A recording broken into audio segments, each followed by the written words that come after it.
Realme Note 50 এই সেই বিখ্যাত স্মার্টফোন যার উপরে আমরা একটা বাস উঠিয়ে দিয়েছিলাম এবং তাতে স্মার্টফোনটির কিছুই হয়নি। Realme Note 50 বাংলাদেশ মার্কেটে দুইটা ভ্যারিয়েন্ট লঞ্চ হয়েছে, 4/128, 4/64GB ভ্যারিয়েন্ট। 4/64GB ভ্যারিয়েন্টের দাম হলো 10,999 টাকা, পরবর্তী ভ্যারিয়েন্ট 11,999 টাকা। নোট এই নামটা শুনলে আমাদের কাছে মনে হয় এরা মোটামুটি হাই মিড রেঞ্জ বাজেটের স্মার্টফোন নিয়ে আসবে, বাট রিয়েলমি বাংলাদেশ মার্কেটে তাদের নোট সিরিজের স্মার্টফোন বলতে পারেন একদম এন্ট্রি লেভেলেই নিয়ে আসলো বা ওইভাবেই ইন্ট্রোডিউস করলো। আর ওই ভিডিওটা অর্থাৎ বাস টেস্টিং, আমরা এটার উপরে বাস উঠিয়েছিলাম, এটাকে পানির মধ্যে ফেলছিলাম, আরও একটা গাড়ি উঠিয়েছিলাম, অনেকভাবে টেস্ট করা হয়েছে। যারা ওই ভিডিওটা মিস করে ফেলছেন তাদের জন্য ডেসক্রিপশনে লিঙ্কটা দেওয়া থাকলো, ওটা দেখে নিতে পারেন যে আসলে এই বান্দা কতটা শক্ত। স্মার্টফোনটা প্লাস্টিক বিল্ড এবং ডিজাইন, বর্তমান সময়ে এই ডিজাইনটাই ভাই চলছে এবং এই কালারটাও খুব বেশি কমন। ডিজাইনের নতুনত্ব আনা উচিত ছিল রিয়েলমির, সেই ক্ষেত্রে অটোমেটিক্যালি আরেকটু এগিয়ে থাকতো। রিয়েলমি এটাতে IP54 এর রেটিং দিয়েছে, তো স্প্ল্যাশ অ্যান্ড ডাস্ট প্রুফ বলতে পারেন। হালকা পাতলা পানির ছিটাফোটা লেগে গেলেও সমস্যা নেই, ডাস্টেও সমস্যা নেই। ফোনটা রাইট সাইডে হোম বাটন, তার উপরে ভলিউম রকার, তো হোম বাটনটা আবার ফিজিক্যাল ফিঙ্গারপ্রিন্ট স্ক্যানার হিসেবে কাজ করে। এটা মোটামুটি ফাস্ট এবং একুরেটই বলতে পারছেন, তবে সেকেন্ডারি নয়েজ ক্যান্সেলেশন মাইকটা নেই। 10K প্লাস স্মার্টফোনে সেকেন্ডারি নয়েজ ক্যান্সেলেশন মাইকটা অবশ্যই দেওয়া উচিত, কারণ ফোনের প্রাইমারি জায়গাটাই হচ্ছে গিয়ে কথা বলা, রাইট? তো কথা বলতে গিয়ে একটা সেকেন্ডারি নয়েজ ক্যান্সেলেশন মাইক থাকলে অপর প্রান্তের ব্যক্তি খুব ভালো একটা সাউন্ড পেতে পারে যখন কিনা আমরা আউটডোরে বা ক্রাউড এরিয়াতে থাকি। রিয়েলমি তাদের এই ফোনে IPS ডিসপ্লে ব্যবহার করেছে, এটা HD+ রেজলিউশনের, তবে 90 হার্টজ হাই রিফ্রেশ রেট দিচ্ছে আর 560 নিটস হচ্ছে গিয়ে এর পিক ব্রাইটনেস আর কি। ইনডোরে এই ডিসপ্লেটা বেশ ভালোভাবেই দেখা যায়, আউটডোরেও শ্যাডো এরিয়াতে ঠিকঠাকভাবে দেখা যায়। একদম হার্শ লাইট ডিরেক্ট সানলাইট কন্ডিশনে তখন কিছুটা স্ট্রাগল করে, যদিও চালানোর উপযোগী, বাট আরেকটু লাইট থাকলে ভালো লাগতো ডিসপ্লেটা আরো বেশি। ডিসপ্লে টাচ রেসপন্স মোটামুটি ভালো পেয়েছি। ডিসপ্লেটার চিন বেজেল এরকম প্রাইস পয়েন্ট থেকে মেনে নেওয়ার মতো ছিল, ওই জায়গা নিয়ে কমপ্লেন করছি না, তবে কমপ্লেনটা থাকবে এর ইউ শেপ নসটা নিয়ে। 10K প্লাস যে কোনো স্মার্টফোনে আমার মনে হয় এখন পাঁচল কাটার দিয়ে আসলে ওইটা আরো বেশি মানানসই হয়। 90 হার্টজের বিষয়টা চেক করে দেখছিলাম, ঠিকঠাকভাবেই পুশ করতে পারছে, তবে সমস্ত অ্যাপ্লিকেশনে পারফেক্টলি পুশ করছে না। কিছু কিছু অ্যাপের ক্ষেত্রে এটা 60 হার্টজেও ছিল, আবার বেশ কিছু জায়গায় এটা 90 হার্টজ পর্যন্ত পুশ করতে পারছিল। আপনি 60 হার্টজ এবং অটোমেটিক সেট করে রাখতে পারবেন।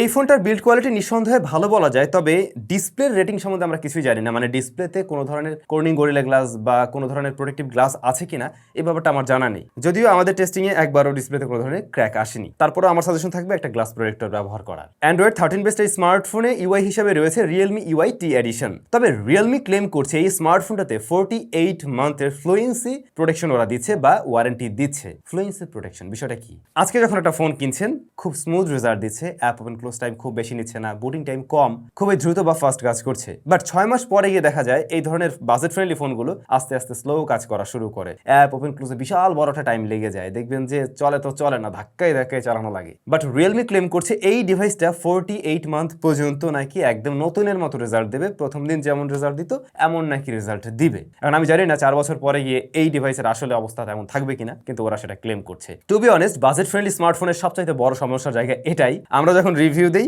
আমাদের কাছে ফোন থাকে কয়দিন, 15-20 দিন সর্বোচ্চ, তো ওই টাইমটাতে কিন্তু ফোন বেশ ভালো রেজাল্টই দেখায়। আপনারা নিয়ে ব্যবহার করতে করতে যখন একটু লোড হয়ে যায়, স্টোরেজ অনেকটা আটকে ফেলেন, অনেকগুলো অ্যাপ্লিকেশন রাখেন, আস্তে আস্তে ডে বাই ডে স্মার্টফোন অনেক স্লো করে। 3-4 মাস পরে গিয়েই অনেকে কমেন্ট করেন ভাই ফোনটা এখন স্লো হয়ে গেছে, এরকম রেজাল্ট দিচ্ছেন। তো সেই জায়গায় এই ফোন যদি ভালো রেজাল্ট দেয়, সত্যি সত্যি যদি দেয়, ওরা যেহেতু ক্লেম করছে, সেটা অবশ্যই দুর্দান্ত একটা বিষয় হবে। প্রসেসর হিসেবে রয়েছে UniSoC T612 এবং র্যাম পেয়ে যাচ্ছেন 4GB আর 128GB এবং 64GB রয়েছে স্টোরেজ, eMMC স্টোরেজ টাইপ। এটা UFS এর আন্ডারে থাকলে ভালো হইতো আর কি। যাই হোক, এই স্মার্টফোনের প্রসেসরটা আহামরি লেভেলের কিছুই না, এটা একেবারে এন্ট্রি লেভেলের একটা চিপ এবং এর থেকে আপনি ওর বেশি আশা রাখতেও পারেন না। ডে টু ডে টাস্কগুলো সামলাতে পারবে, রেগুলার কাজবাজ কি, মাঝে মধ্যে একটু সোশ্যাল মিডিয়া হ্যান্ডেল ট্যান্ডেল করবেন, কল টল করবেন, টুকটাক গান শুনলেন, ভিডিও দেখলেন, এই তো এই সমস্ত কাজবাজ বা টুকটাক কিছু অফিসিয়াল কাজ থাকলে সেগুলো হয়তো সারতে পারবেন। কিন্তু হাই মিড রেঞ্জ বা মিড রেঞ্জ বাজেটের স্মার্টফোন থেকে আমরা যেমনটা একটু প্রেশার দিয়ে কাজ করার চিন্তা করি, এট এ টাইম অনেকগুলো অ্যাপ্লিকেশন নিয়ে কাজ করার চিন্তা করি, ভারী ভারী অ্যাপ চালাতে চাই, সেই কাজগুলো কিন্তু এই স্মার্টফোন দিয়ে খুব একটা ভালোভাবে হচ্ছে না। এমনকি 4GB র্যাম আপনাকে খুব একটা সাপোর্ট দেবে না মাল্টিটাস্কিংয়েও। তবে হ্যাঁ, এটার অ্যাপ ওপেন ক্লোজ টাইম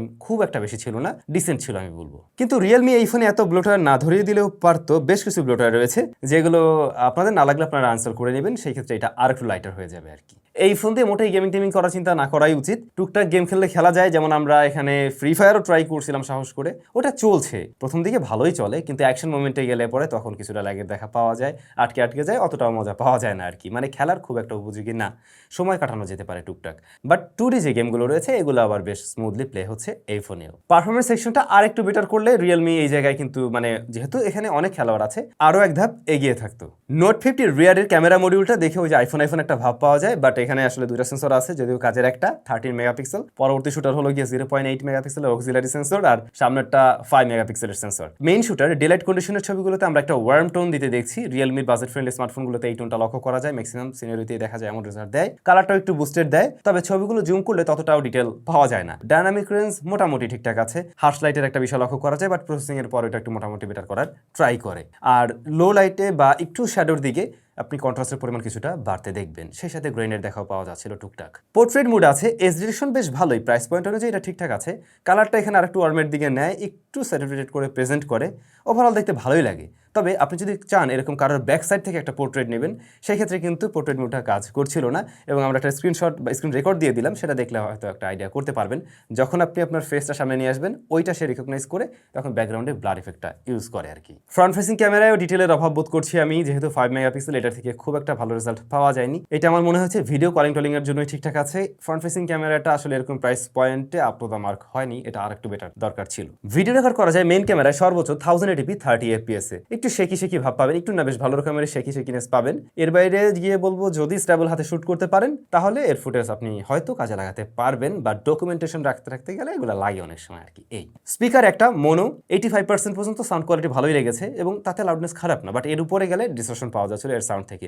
সাউন্ডের ক্লারিটি আবার মোটামুটি ঠিকঠাক আছে, ইয়ারপিসের সাউন্ড ঠিক আছে, এটার নেটওয়ার্ক রিসিপশন জনিত প্রবলেম পাওয়া যায়নি বোথ কানেকশনে। 5000 mAh এর ব্যাটারি রয়েছে, বক্সে আমরা পেয়েছি 10 ওয়াটের চার্জার। আমার কাছে মনে হয় এরকম প্রাইস পয়েন্টে 18 ওয়াট দেওয়াটা প্র্যাকটিস করলে ভালো, অনেকে হয়তো আরেকটু বাড়িটারিয়ে দিচ্ছে আর কি, তো দিতে পারলে ভালো হইতো। চার্জ হতে বেশ ভালোই সময় লাগবে, বাট ব্যাকআপ ভালো পেয়েছি, একদিন প্লাস টাইম এই স্মার্টফোন চালাতে পারছেন, মোটামুটি 7 আওয়ার্স প্লাস আপনি এসওটি পেয়ে যাবেন, যদি একটু ভালো রকম ব্রাইটনেসও ভিডিও দেখেন আর কি। ইয়েস, আপনাদের প্রয়োজনীয় জিনিসটাও আছে, আই মিন জাইরোস্কোপ সেন্সরটা আছে এবং সেটা কাজ করছে।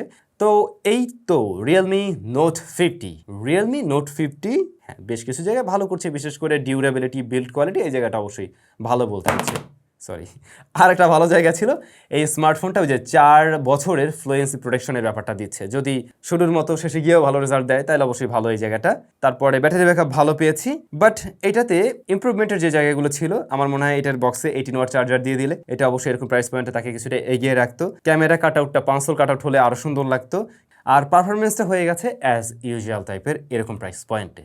তো এই সমস্ত জায়গাগুলোতে ফোকাস দিলে রিয়েলমির এই ফোনটা একদম টোটালি সব কিছু মিলে এরকম প্রাইস পয়েন্টের বেস্ট স্মার্টফোন বলতে আমাদের আর তখন সমস্যা ছিল না। তো এখন আপনারা নিজেরাই বুঝতে পারছেন এই স্মার্টফোন কাদের চয়েস করা উচিত। আমি বলবো যারা রাফ অ্যান্ড টাফ ইউজার আছেন, খুব একটা যত্নশীল না, ফোন হাত থেকে পড়ে যায় বা সেরকমভাবে ইউজ করেন না, কিংবা সিনিয়র সিটিজেন রয়েছেন, তাদের জন্য ঠিকঠাক আছে, ওনারাও হয়তো অতটা যত্নশীল নাও হতে পারেন বা টেক কেয়ার করতে পারবে না। আর আপনি যদি রেগুলার একজন ব্যবহারকারী হয়ে থাকেন এবং ডিসেন্ট পারফরমেন্স হলে আপনি সন্তুষ্ট, তাহলে অবশ্যই এই ডিভাইসটাকেও চয়েস করা যেতে পারে। কেমন লাগলো আপনাদের কাছে এই ডিভাইস কমেন্ট করে জানাবেন।